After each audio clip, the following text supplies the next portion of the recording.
In today's video, I'll show you how to create a PST file in Outlook 365. By the end, you'll know how to set up a new Outlook data file so you can store or archive emails locally on your computer. Note that this tutorial is for the Outlook desktop app on Windows. The web and Mac versions work differently and don't create PSTs the same way. Start by opening Outlook on your desktop. Make sure you are on the Home tab so you can see the main ribbon.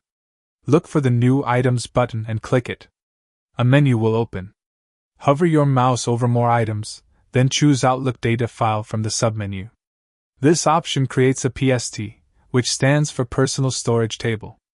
A PST is a local file that keeps emails, contacts, calendar items, and other Outlook data.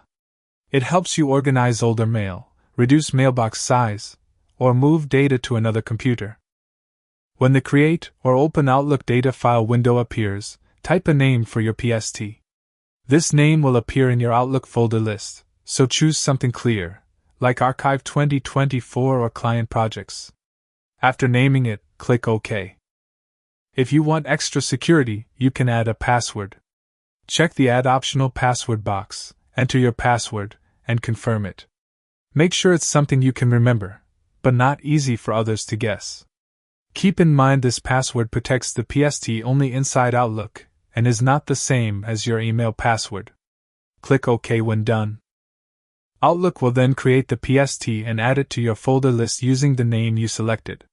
You can now use it as a local storage area for emails and other Outlook items.